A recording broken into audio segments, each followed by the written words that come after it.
Tonight we continue our series of special reports inside Iran. Tonight, Frank Buckley gives us a rare look at life in the capital city of Tehran.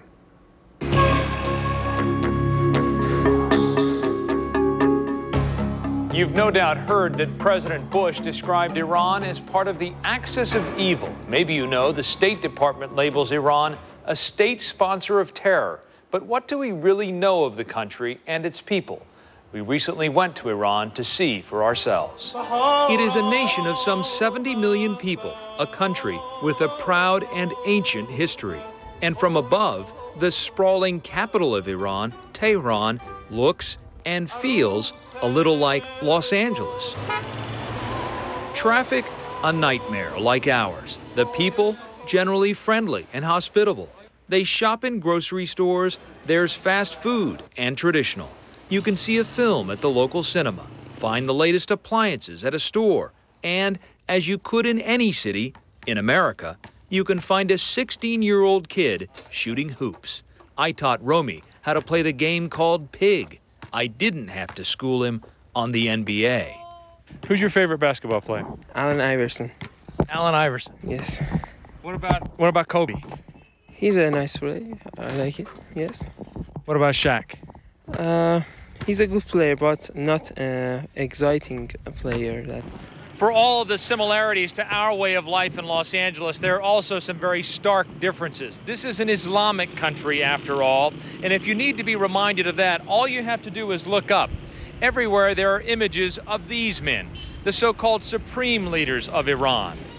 The Ayatollah Khomeini and his successor, the Ayatollah Khamenei. Voters recently cast their ballots for president, but Iran's ultimate authority still rests with the religious leadership of the Ayatollah. Islam is apparent everywhere in Iran. Friday prayers draw thousands. Women must cover their hair and skin when they go outside. They sit in the back of the bus, and they're segregated from men in other settings as well. There are no bars or drinking in public. And they know we are watching their country closely, that the nuclear technology they are developing worries the West. But time and again they told us, whatever the governments may say about each other, Iranians themselves have nothing against Americans.